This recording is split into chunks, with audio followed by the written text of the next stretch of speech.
नमस्कार, स्वागत है आपका। आप देख रहे हैं खबरों का डबल डोज 1 और 11। आपके साथ मैं नेहा बाथू। नमस्कार, मैं हूं श्वेता झा। अगले 1 घंटे तक हम होंगे आपके साथ और दिखाएंगे हर वो खबर जिससे है आपका सीधा सरोकार। और इस वक्त की बड़ी खबर सबसे पहले आपको हम बता दें, जो कि काफी प्रमुख और महत्वपूर्ण है क्योंकि उत्तर प्रदेश से जुड़ी हुई है। आपको बता दें कि प्रधानमंत्री नरेंद्र मोदी के साथ उत्तर प्रदेश के मुख्यमंत्री की बैठक चल रही है, शुरू हो चुकी है। थोड़ी देर पहले ही योगी प्रधानमंत्री निवास पहुंचे और कई महत्वपूर्ण ऐसे मुद्दे हैं जिसको लेकर यहां पर बातचीत हो रही है, क्योंकि कई अटकलें, जिस तरह से उत्तर प्रदेश में अगले साल जो है वो चुनाव होने वाले हैं विधानसभा के, उससे पहले लखनऊ में जिस तरह से बैठकों का दौर हुआ, एकाएक जिस तरह से आपातकालीन बैठक बुलाई गई मुख्यमंत्री के द्वारा और अब सीधे दिल्ली पहुंचे हैं योगी आदित्यनाथ, जहां पर जेपी नड्डा से भी मुलाकात होगी और आज प्रधानमंत्री से मिलने के लिए खुद यहां पर योगी पहुंचे हैं। कई अटकलें लगाई जा रही है। क्या मंत्रिमंडल में विस्तार होगा, क्या चुनाव से पहले किस तरह से गठजोड़ सियासी यहां पर किया जाएगा, तमाम इस तरह की बातें हैं और इन मुलाकातों का क्या नतीजा निकलता है, यह भी एक बड़ा सवाल।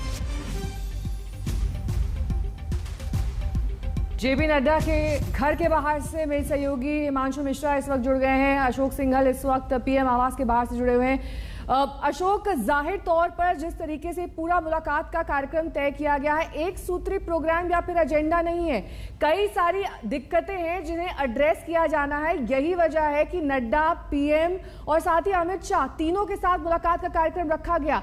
क्या वजह बताई जा रही है? क्या योगी के नेतृत्व से खुश नहीं है तमाम लोग जो कि मंत्रिमंडल में शामिल हैं या फिर उत्तर प्रदेश में बीजेपी की राजनीति से जुड़े हुए हैं? देखिए, विधानसभा के चुनाव सर पर हैं, कुछ ही महीने बचे हैं और 2022 की शुरुआत में उसी को देखते हुए ये पूरी कवायद है।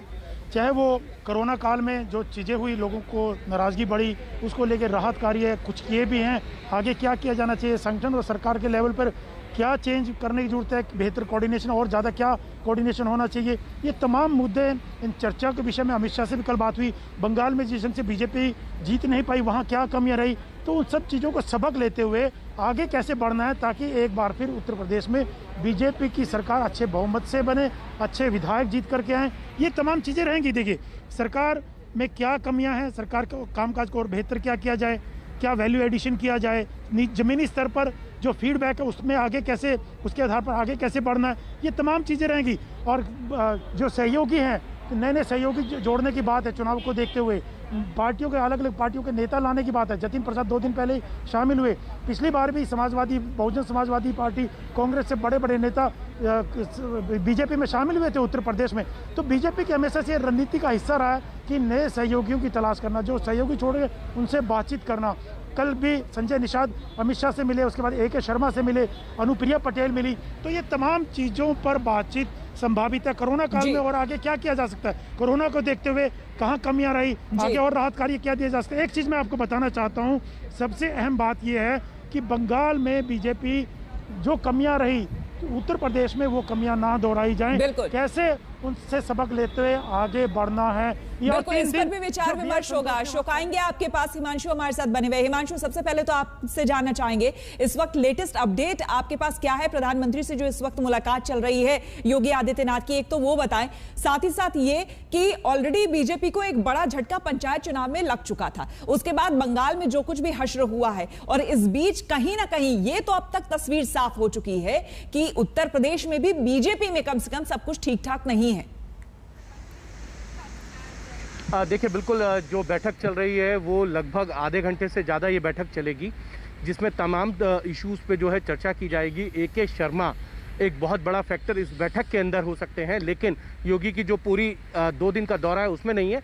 इस बैठक में AK शर्मा एक फैक्टर इसलिए हैं क्योंकि वो प्रधानमंत्री के नज़दीकी रहे हैं, प्रधानमंत्री कार्यालय में रहे हैं, गुजरात कैडर के IAS रहे हैं और उनको MLC बनाया गया और ये कहा गया था कि उनको एक बड़ी जिम्मेदारी जो है वो उत्तर प्रदेश में दी जा सकती है।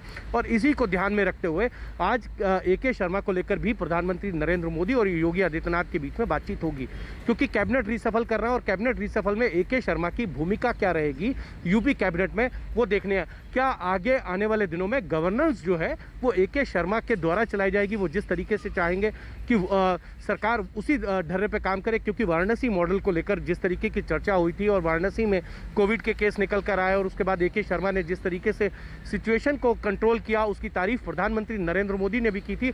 और उसके बाद ही जो है AK शर्मा से मुलाकात की थी योगी आदित्यनाथ ने। पिछले 3 महीनों में AK शर्मा से उन्होंने कोई मुलाकात नहीं की थी। तो ये एक जरूर है कि AK शर्मा की भूमिका को लेकर होगा और साथ ही साथ प्रधानमंत्री की तरफ से जरूर उनको ये संदेश दिया जाएगा और मार्गदर्शन दिया जाएगा कि सरकार और संगठन को लेकर कैसे चला जा सकता है। अगर आपको चुनाव जीतना है तो संगठन को मजबूत करना होगा। बिना संगठन के हिमांशु, क्योंकि इस बीच बैठकों का जो दौर जारी है उसको लेकर तमाम अटकलें लगाई जा रहे हैं। मेरे सहयोगी कुमार अभिषेक इस वक्त लखनऊ से ताजा जानकारी के साथ जुड़ गए हैं। कुमार, ये जग जाहिर है कि जब भी किसी राज्य का चुनाव होता है अलग अलग बातें सामने आती हैं। हर राज्य का चुनाव एक जैसा नहीं होता है। उत्तर प्रदेश में भी जातीय समीकरण अलग है। हर जाति को साधने के लिए एक चेहरे की जरूरत होती है, जिस पर यह कहा जाता है कि दारोमदार होता है उस जाति के वोट पाने का। इन्हीं सब के मद्देनजर ये जो मीटिंग की जा रही है, चाहे वो JP नड्डा के साथ हो, प्रधानमंत्री के साथ हो या फिर अमित शाह के साथ हो, इसी जातीय समीकरण को ध्यान में रखकर की जा रही है। क्योंकि अनुप्रिया पटेल से मुलाकात हो चुकी है। तमाम वो क्षेत्रीय दल के नेता जो इस वक्त उत्तर प्रदेश चुनाव में अहम हो सकते हैं, वहां की राजनीति के लिए अहम हो सकते हैं।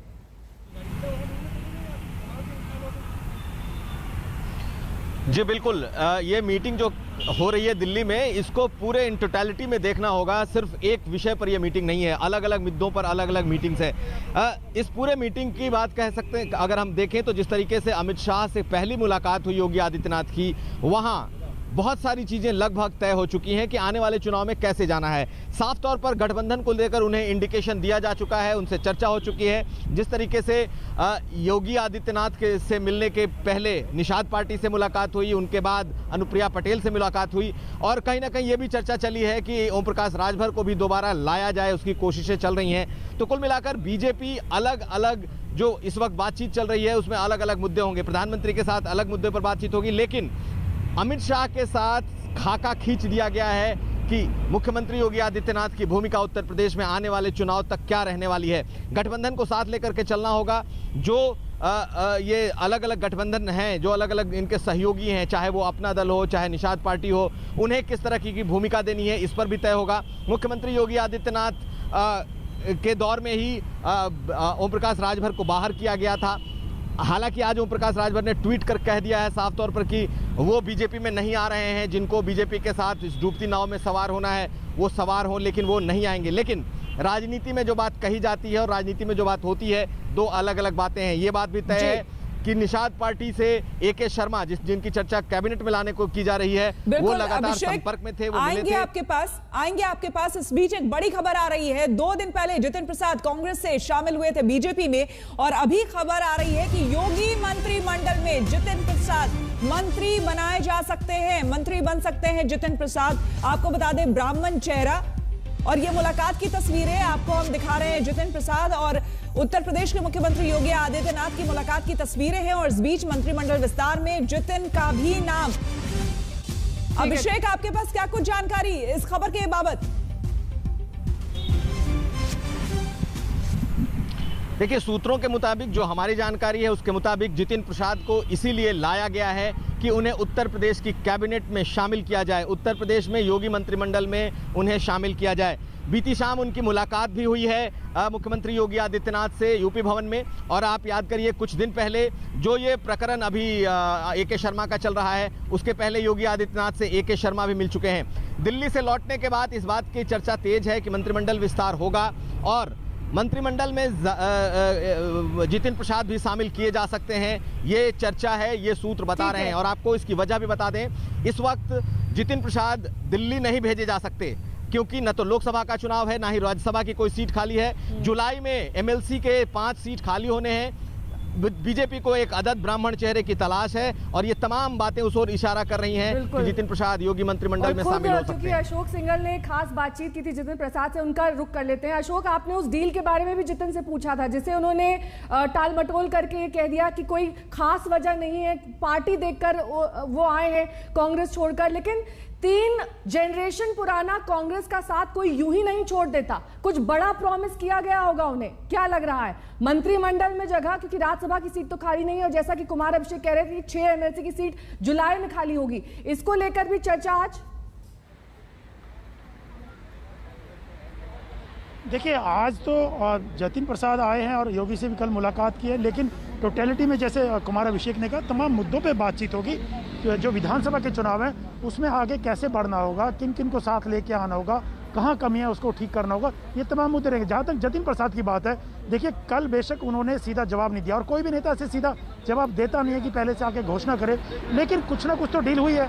उनको यूपी में अभी, क्योंकि यूपी के चुनाव सर पर हैं और यूपी का चेहरा है, ब्राह्मण चेहरा है, उनके फादर कांग्रेस में, चाहे वो राजीव गांधी रहे हो, नरसिम्हा रहे हो, उनके पॉलिटिकल एडवाइजर थे, उपाध्यक्ष थे, यूपी प्रदेश कांग्रेस के अध्यक्ष रहे हैं, तो और खुद जतिन प्रसाद यूपीए सरकार में मंत्री एमओएस रहे हैं, कई बार 2 बार लोकसभा के सांसद रहे, तो कहीं ना कहीं उनकी ब्राह्मण चेहरा को देखते हुए उनको पार्टी में लाया गया, तो कुछ ना कुछ तो रोल दिया जाएगा। एक कार्यकर्ता के तौर पे तो नहीं रखा जाएगा। कल भी उन्होंने कहा कि मैं कार्यकर्ता के तौर पर है, लेकिन उनकी भूमिका रहेगी वो क्या, तो उनको सरकार में शामिल किया जाएगा या सेंटर में मंत्रिमंडल में लिया जाएगा। लेकिन सबसे बड़ी अहम बात ये होगी कि उत्तर प्रदेश चुनाव को देखते हुए उनका यूटिलाइज यूपी में ही फिलहाल किया जाएगा, ये तो बात साफ है, क्योंकि वहाँ की उनकी पॉलिटिक्स है, उनके फादर की पॉलिटिक्स वहीं पे रही है, उनकी पॉलिटिक्स वहाँ पे रही है, उन्होंने काम किया, ब्राह्मण सभा बना करके पिछले दिनों ब्राह्मणों में काफ़ी काम किया। तो जतिन प्रसाद को यूपी विधानसभा चुनाव को देखते ही कोई ना कोई जिम्मेवारी दी जाएगी, चाहे वहाँ पे मंत्रिमंडल में शामिल किया जाए या संगठन में आगे उनको इस्तेमाल किया जाए चुनाव में। ये तमाम चीज़ें, इसका खाका जो तय होना है आज, और नड्डा से कल अमित शाह से बैठक हुई, आज प्रधानमंत्री उसका नड्डा की मुलाकात के बाद चीज़ें तय हो जाएंगी कि कैबिनेट विस्तार कब होगा या नहीं होगा, तो उनमें कौन कौन लोग आएंगे। सहयोगियों से भी बातचीत चल रही है, नए सहयोगी शामिल होंगे तो उनको भी शामिल किया जा सकता है। तो तमाम रूपरेखा इन 2 दिनों की मीटिंग के बाद आगे बढ़ेगी। बिल्कुल, आपके पास आएंगे हम और जानकारी के लिए, लेकिन इस बीच एक और बड़ी खबर आपको हम बता दें। उत्तर प्रदेश में जब सरकार बनी थी बीजेपी की, तो उस समय ओम प्रकाश राजभर, जो कि गठबंधन में शामिल थे, बीजेपी के साथ शामिल थे, उन्होंने साफ तौर पर कह दिया है कि अब कोई गठबंधन नहीं होगा, क्योंकि बीजेपी एक डूबती नैया है और उसमें सवार नहीं होंगे। अभिषेक हमारे साथ, कुमार अभिषेक लखनऊ से जुड़े हुए हैं। अभिषेक, बताया ये जा रहा था कि सामाजिक न्याय समिति की रिपोर्ट उन्होंने कही थी कि अगर ये जारी कर दी जाती है तो फिर भी मैं सोचूंगा उत्तर प्रदेश में गठबंधन को लेकर, लेकिन ये अचानक से इस तरह की बयानबाजी की डूबती नैया है, बीजेपी अब शामिल नहीं होगा।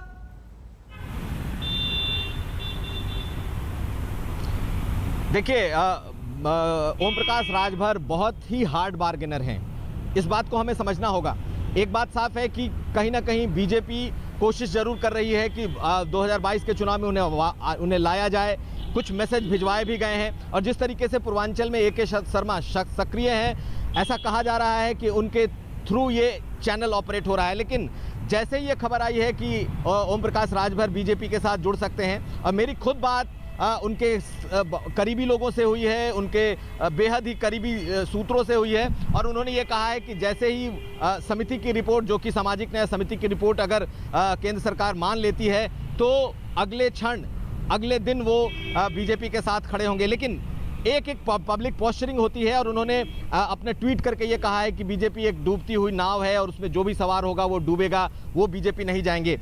आप एक बात मान लीजिए कि अगर किसी भी तरह का कोई भी हलचल इस मामले में हो रहा है तो बगैर आग के ये धुआं नहीं है। कहीं ना कहीं पूर्वांचल में उन्हें साधने की कोशिश हो रही है, लेकिन उन्होंने अभी अपना स्टैंड टफ करके रखा हुआ है, क्योंकि हमें पहले से मालूम है कि वो छोटे छोटे दलों को एक साथ जोड़ रहे हैं, और उनकी कोशिश ये है कि किसी बड़े दल के साथ, बीजेपी के अलावा किसी दल के साथ गठबंधन किया जाए। लेकिन ओम प्रकाश राजभर को आज जो इस स्थिति में पहुंचे हैं, वो बीजेपी के बदौलत ही पहुंचे हैं। उन्हें भी मालूम है कि बीजेपी से भी उन्हें लाभ हुआ है, इसके पहले भी वो समाजवादी पार्टी के साथ जा चुके हैं, बसपा के साथ रह चुके हैं, उनका फायदा बीजेपी में ही रहा है। ऐसी स्थिति में उनके घर में, उनके लोगों में, उनके परिवार में बीजेपी को लेकर एक सॉफ्ट कॉर्नर है, और कहीं ना कहीं वो बात शुरू हो चुकी है। लेकिन टफ स्टैंड इस वक्त वो जरूर ले रहे हैं, वो हार्ड बार्गेनिंग करते हैं, और इसीलिए उन्होंने ट्वीट कर दिया है। लेकिन पर्दे के बाहर की बात और पर्दे के पीछे की बात दोनों अलग होती है। इसलिए अभी इस पर यह कह देना कि वो बिल्कुल नहीं शामिल होंगे, ये उनका स्टैंड हो सकता है, लेकिन सियासत का स्टैंड ये नहीं है। बिल्कुल हार्ड लाइनर रहे हैं राजभर, और यही उनके ट्वीट से भी साफ हो रहा है। मेरे सहयोगी हिमांशु इस वक्त तमाम जानकारी के साथ नड्डा के घर के बाहर खड़े। देखिए हिमांशु, एक तरीके से सब कुछ तय अमित शाह की मीटिंग में ही हो चुका होगा, लेकिन क्या ये महज औपचारिकता भर है कि नड्डा के साथ मुलाकात योगी कर रहे हैं, या फिर यहां पर भी कुछ तय होना है, यहां पर भी कोई रणनीति है, यहां पर भी कोई ऐसी बात है जो पहले जब आप प्रधानमंत्री से मिल चुके हैं, खुद आप गृह मंत्री से मिल चुके हैं, उसके बाद भी तय होनी बाकी है? देखिए, दो चीज़ हमको जरूर ध्यान रखनी चाहिए कि संगठन के हिसाब से जेपी नड्डा जो हैं वो पार्टी में सर्वोच्च पद पर हैं। प्रधानमंत्री भी अगर देखा जाए तो संगठन में जेपी नड्डा के बाद हैं, और गृह मंत्री भी। और इसीलिए देखिए कि गृह मंत्री से उन्होंने मुलाकात की, उसके बाद प्रधानमंत्री से मुलाकात करने के बाद वो राष्ट्रीय अध्यक्ष के पास आएंगे। वो पहले हो सकता था जेपी नड्डा से मुलाकात करते, लेकिन जब संगठन की इस तरीके की बैठकें होती है तो राष्ट्रीय अध्यक्ष का जो पद है वो सर्वोच्च पद होता है, और ये प्रधानमंत्री भली बात ही जानते हैं। और इसीलिए लास्ट मीटिंग जो है जेपी नड्डा के साथ रखी गई है, और प्रधानमंत्री और गृह मंत्री से मार्गदर्शन लेने के बाद जो है सारे दिशा निर्देश जो है वो यहीं से जारी किए जाएंगे, इसी घर से जारी किया जाएगा, और उनको बताया जाएगा कि आपको कैबिनेट रिसफल ये करना है, इसमें इन लोगों को जो है शामिल किया जाएगा, चाहे वो AK शर्मा हो या जितिन प्रसाद हो या अन्य लोग हो या अपना दल के 2 विधायकों को लाना हो। ये सारी चीज़ें यहाँ से तय करके बताई जाएंगी उनको, और ये बताया जाएगा कि संगठन के अंदर बदलाव होने हैं और उसको किस तरीके से किया जाएगा। सरकार और संगठन के कोऑर्डिनेशन कमेटी जो है वो कैसे काम करेगी, कैसे कितने दिनों के गैप में मुलाकात होगी, और क्या क्या काम जो है ग्राउंड पे जो है सरकार के उसको संगठन लेके जाएगा, ये सारी रूपरेखा यहाँ से बताई जाएगी। तो पार्टी संगठन के तौर पर जो है अध्यक्ष एक बहुत बड़ी भूमिका में है, और योगी आदित्यनाथ को अब ये पता चल चुका है कि सरकार भले ही उनकी है लेकिन दिल्ली में है, यानी कि दिल्ली में इन 3 नेताओं के इर्द गिर्द जो है वो यूपी का रिमोट कंट्रोल है। PM मोदी, योगी और जेपी नड्डा और अमित शाह से मुलाकात के बाद ये तय हो गया कि यूपी की कमान जो है पिछले 2014, 17 और 19 में जिस तरीके से अमित शाह ने संभाली थी, लगभग उसी तर्ज पर जो है इस बार भी जो है अमित शाह जो है यूपी की कमान को देखेंगे, और यहाँ से जो है चुनाव की बारीक नज़र भी रखेंगे, और जो भी कुछ करना होगा वो अमित शाह ही यहाँ से फैसले लेंगे। क्योंकि कल अनुप्रिया पटेल, प्रवीण निषाद और संजय निषाद ने यहाँ मुलाकात की थी, और उसके बाद सबसे पहले योगी आदित्यनाथ भी आए। तो ये तय है कि यूपी में जिस तरीके से अमित शाह की दखल 2014 और 19 और 17 के चुनाव में थी, उसी तरीके से जो है अमित शाह आप जो है यहाँ पर भी चुनाव देखेंगे। तो ये सारी चीज़ें जो है अब योगी को यहाँ से साफ हो जाएंगी कि जो निर्देश दिल्ली से दिए जाएंगे सिर्फ आपको उस पर इम्प्लीमेंट करना है, और आगे आपको जो बताया जाएगा वही आप करिए, उससे ज्यादा आपको नहीं करना होगा। और तमाम संवाददाता हमारे साथ बने हुए हैं, हम सबसे और जानकारी लेंगे इस पूरे मुद्दे पर, लेकिन फिलहाल हमें यहाँ पर रुकना होगा एक छोटे से ब्रेक के लिए। आप बने रहे हमारे साथ, देखते रहिए आज तक।